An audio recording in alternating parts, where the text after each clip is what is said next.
Okay, let's talk a little bit about apple scab, the disease cycle, and how to go about managing it. In the sort of an overview, a generalized management program. What do we know about it? I would say almost a week ago, most of the orchards in New York looked like this. Well, absolutely not like this. These are the silly research orchard that I planted the trees so far apart in that if I spray this one, I'm not trying to spray that one or the ones down there. No one would ever want to do this. Not to mention, they've been ravaged and killed by fire blight. But what might be similar amongst all of them is a herbicide strip full of a lot of leaf litter. And this is where apple scab is going to survive and overwinter.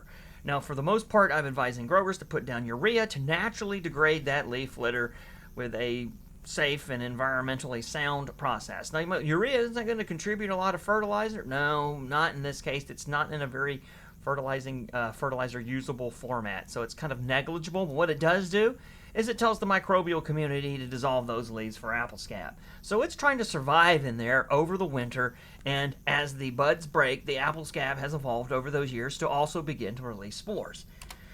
Now, these infections will occur they'll be developing on leaves inside these beautiful pseudothecia that are present down there in the leaf litter and in the old scab lesions from the previous season. They'll develop, they'll mature, and what they'll end up doing is that they will eject these ascospores and infect leaves and early fruit. Well, at the same time, when these first infections will arrive and hit the early leaves, usually the cluster leaves, such as those around there, and maybe even developing fruit if we have them after petal fall. You can kind of see some sort of naturally thin fruit right there, and you can get scab lesions right on the petioles and pedicels and stuff like that of the leaves and of fruit as well. These will sporulate again and make a second spore that will sort of spread around to the other leaves and other fruit in the vicinity, and the epidemic will increase exponentially over time. The idea being is that all our growers are trying to target this stage, these spores that are starting those initial infections and the leaf litter on the floor. For the most part, the disease spread is local, and the management is site-specific. It doesn't usually leave the farm. It won't be a big apple scab cloud of spores floating over New York State. It's all going to be on site. These things will move a couple hundred meters or yards at most, and they're really not going to leave, particularly as the spores are bumping into the trees. Most of the spores are going to fire up and hit the leaves of the tree from which they're underneath. And so sort of conceptually what this might look like and some of the reasons of things that I'll be telling you in terms of management practices, what they'll do to disease over time. What we could look like on the left is the apple scab incidence, sort of presented to you as the development of a lot of spots. Incidence means a percentage of plants or plant parts that have a single apple scab lesion on them. You can have multiple, clearly, but in this case we're looking how much percentage of the leaves and fruit have apple scab. And this is sort of over time, with the idea being to get towards harvest before having a lot of apple scab lesions. So we typically start off the season with fall or spring urea. I mentioned that before. And this helps the natural community degrade the leaf litter on the soil and break up these pseudothecia that have overwintered on the leaf litter and are maturing throughout the winter. They get their chill hours just like buds, and then they break bud or they break pseudothecia and begin to eject spores around the same time as the apple leaf buds begin to open up. So these will mature and they will fire these ascospores, a two-celled spore that's sort of unequal. The name of the fungus is Venturia inequalis, meaning they make these unequal sized spores. And they'll release with rainfall, and in the rainfall, in the leaf wetness, they will germinate and they will cause an infection. They'll infect these very sort of young tissues. They can even be at very green tip, which is why we always talk about, green tip. That's when they're ejecting and can cause infections. They're really, the more leaf surface area, the more potential for infections as well. These infections will develop over the course of a month to 15 days, depending on what the weather conditions like. It likes cold weather. And then these things will rip open and they'll make a different spore on them, a little canidia produced right there. And then these will splash all around the orchard with subsequent rains and then sort of this early green fruit stage. You won't start seeing these until your post-petal fall into the thinning period and then begin to reinfect new terminal leaves and developing fruit that can cause a lot of fruit loss in terms of fresh markets. One scab lesion on a fruit is the end. And they can further develop over the entire season. If you ever see tiny little dot lesions on apple scab fruit towards harvest, these are what they refer to as sort of pinpoint scab. It's when you get a lot of late rain in the summer and they make these little tiny lesions that don't go very much because apple scab hates the heat and will burn out and die. So what you're trying to do is stop this, stop these spores so that you don't ever get to the secondary infection period. And so what's happening on the disease progress curve, if you were to do nothing, disease would develop, and around that time you'd hit the secondary cycles, it will just skyrocket exponentially.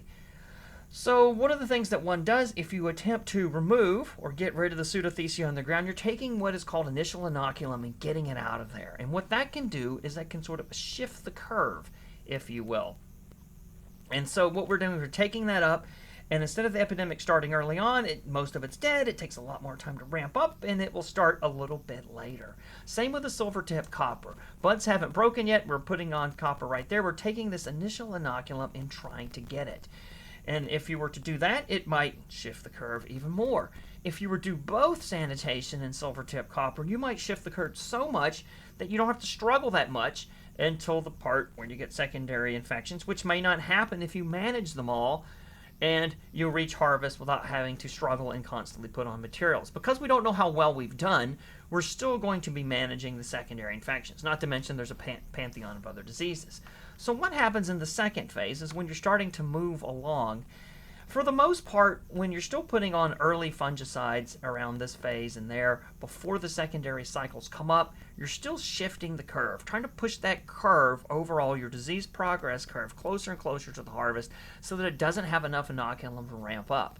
But once you start moving from green tip to bloom and moving into bloom period, and from bloom around here when the secondary infections can occur, in this particular case, you have inoculum in there and it's sporulating, but you're trying to flatten that exponential growth. So once this starts happening, lesions will make, they'll cause new infections, and they'll sporulate, blah, blah, blah, blah, blah. And so the idea being at this stage is that you're taking the rate at which these cycles can continue because you're squashing that inoculum, and you'll sort of be flattening the curve. And you can see here I sort of bent the curves down a little bit, and you can see the parent infection rate is very high if you just stop at bloom, but if you were to really manage these secondary infections, a 1 is very high, 1.0, but a 0.55, oh, it's slightly squished. And then if you did a full season and used anti-sporulin fungicides that stop these lesions from sporulating, you might flatten the curve so much and lead to a lot of less apple scab towards harvest. Now, the goal being is if you take the first part of what I just discussed and the second, you'll just have a completely flat curve and no apple scab at harvest. And so using these two different approaches, the first part manages, removes the inoculum, pushes that curve further away, and then the second, when you start squishing these secondary cycles, if you get any, will flatten that curve's growth rate to just about nothing, and you have no apple scab at harvest. So what else can you do? If you can, and particularly if you're going organic, it's best, and or a low fungicide, to use some resistant cultivars. Some examples would include these: Enterprise, Freedom, Gold Rush, and you'll probably be like, where's all the ones that people want to buy? Sadly, a lot of the resistant cultivars to apple scab are not necessarily the best tasting, storing, and crispiest with the best color, but they're still pretty good apples as well. Honeycrisp also, I've highlighted that one in green. It's fairly resistant to apple scab. A lot of these only have immunity to apple scab through either the RVI6 gene or one of the others. You're not going to end up getting resistance to all the other disease problems that show up in the orchard. Hence, in that case, if that's going to be the case and you have to spray anyway for everything else, then you might as well plant one of the ones that will actually net you some money. Honeycrisp is the one exception. It is a fairly popular apple of good commercial value, challenging in other rights. The other things that might happen is that some of these diseases, some of these other resistant apples are perfect for apple scab, but get a ton of cedar apple rust, and topaz in particular is highly susceptible to Phytophthora root rot. I've seen it jump the resistant rootstock and just melt the scion. Can be very frustrating in that particular instance. So we mentioned before, sanitation is how we get rid of those leaf litters, destroy the fruit drops. The fruit drops can also house other fungal pathogens that can overwinter in there inside similar structures to the pseudothecia. Leaf litter, prunings, dead plant material, all kinds of inoculum. Prunings can also hold Botryopsphera and Calototricum and Nectria. fruiting bodies that will be ready to sporulate, because for the most part they like dead wood. So many of these things have a necrotrophic phase, means the tree doesn't have to be alive. They can sporulate on dead tissue and blast this out in the outer space. And that's where we recommended fall or spring leaf shredding. Rake that stuff into the middle so you can see all the fruit drops here. This is just going to bring creatures to nibble on the rootstocks in this sort of larger orchard in Brazil. But as you can see, they have a tool that just took all of that, put that in the middle, sweep the chop, and chop that stuff right up. Or you can put down urea and the dolomitic lime.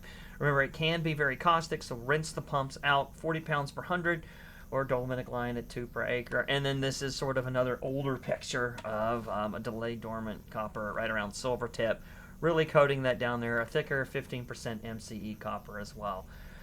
And as we move into the later season, we've already kind of alluded to this. Primary scab, we're usually going with protectant fungicides, Captan and Mancozeb, and copper while we have them, using as much copper as we can. It seems to be the least regulated, and then trying to use a little bit of Captan and Mancozeb. If you're organic, you want to use sulfur. And early on, as things begin to move into it, if there's a big infection period, and I've mentioned in other videos, the group 9 fungicides, the anilinoperimidines, Scala Vanguard, and Dodine are really good if there's extended periods of rain. And this will sort of get you from green tip into the petal fall region. You're like, wait, what about all the other fun fungicides? I typically don't recommend using the fancier group fungicides, the group 3s, the group 11s, the group 7s, until you start getting towards petal fall and maybe second 5 to 7 days just around bloom, and petal fall into the thinning period as well. The main reason for that is sometimes the protectant fungicides, the copper, obviously, the Captan and the sulfur can be potentially damaging to fruit finish, and if you have a complex tank mix because you're thinning fruit just after petal fall into the 10 to 14 millimeter stage, you don't want to ruin your fruit finish. And so I recommend sort of steering away from these and then moving into the others.